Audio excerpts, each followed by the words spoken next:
Okay, welcome to Sauti Zetu podcast, where voices matters, ideas shape the future, and conversations spark change. I'm your host Paul, and today we are diving into a powerful and timely conversation that is about youth and politics. That is from participation to accountability, and whether young leaders can truly define what leadership is. Joining me today is a dynamic voice in this space, that is Cheryl Olal. Karibu sana Cheryl. And to start with, Cheryl, why do many young people lose interest in politics, that is after election? Okay, so according to my perspective and my view, Yes. being in this space of youth and politics, many young people become active during elections because you see campaigns are interesting, Yes. campaigns are emotional, and they are highly visible.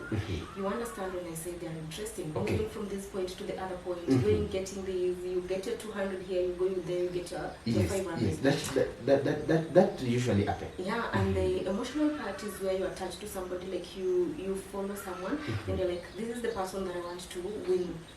You see, it comes with some emotional attachment, and it's highly visible, during the campaigns, the music all around, today, the posters, this person is here, the person is there, And after election, young people often feel ignored by leaders. Yes.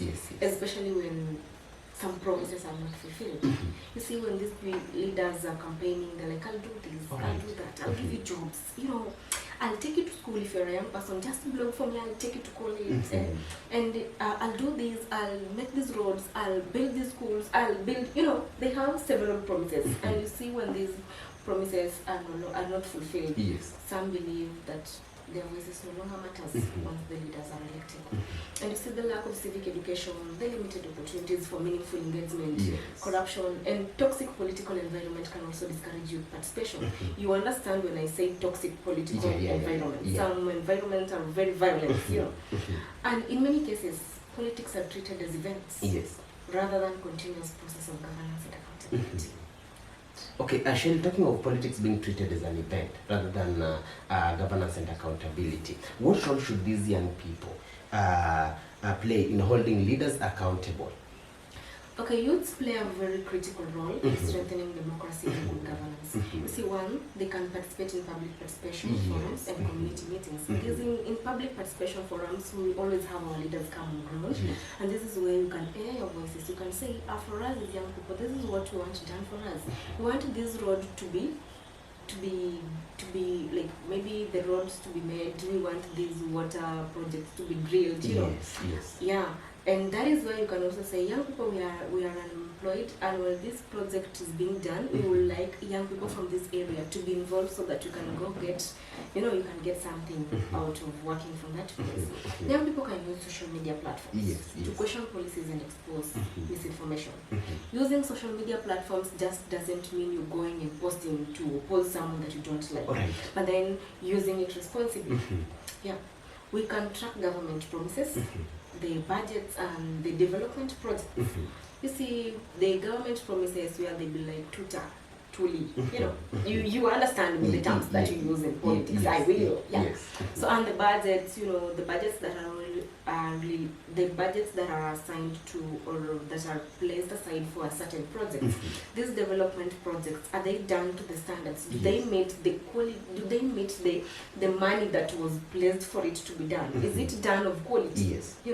We can track those budgets and even the development projects. We can report corruption and demand transparency. In this field of politics, many young people have been used as people who, they're the ones who fuel corruption. But then here comes a case where we can do the opposite. We are the ones who can report the corruption instead of the ones being involved in the corruption. Then we can educate peers on civic rights and responsibilities. I may be a young person, but then I don't know my responsibility when it comes to holding leaders accountable. So this is where we as young people who already know this, we can educate our peers. They can vote based on issues and leadership qualities, rather than the ethnicity or handouts. Ethnicity, 90% of young people, not even young people, but 90% of people in Kenya vote because of ethnicity. This is where we be like, I'm voting this person because he's a Luo. I'm voting this person because he comes from Mount Kenya. You see, I'm voting this person because he's Wetu. Those such. And handouts, this is where we take money. It's called Jamna. Yeah, Jamna. Yeah. That is where the handouts come. So you see, the more you give me, Yeah. the better for you. Right. Yeah, we can also organize, as young people, youths can organize community dialogues and advocacy campaigns around issues affecting young people. Yes, yes. Yeah, you see campaigns does well. Even social media campaigns, it doesn't have just to be physical. Right. Yeah. Okay. Cheryl, just to finish with, can young leaders do politics different from young generation? From old generation. Yeah, from older generation. Yeah, yes, yes. So young people have the potential to introduce a new style of leadership. This is the leadership that focuses on inclusion, innovation, transparency, and issue-based politics. Many young people are connected to digital tools. They are educated when it comes to matters of civic, and they have the social movements, which can help them mobilize community differently. They are also more likely to prioritize issues such as youth unemployment. You see, I'm a youth, I've been unemployed. Now that I have this employment, I understand the fact that how it feels like being a youth without a job. So they can prioritize youth unemployment.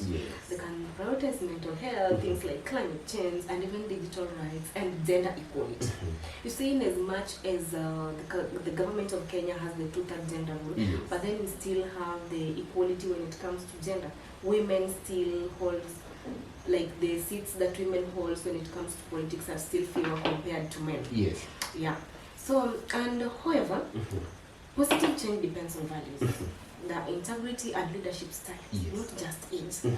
And because of that, I would love to say that young leaders must avoid repeating the same problems of tribalism, you see, the corruption, the hate speech, and the empty promises that the older generation did, right? Okay. And you see, if they focus on service delivery, they deliver services to the people, and they do accountability and citizen engagement, trust me, young people can build a more responsible and people-centered political culture. All right, that has been today's conversation on Sauti Zetu podcast.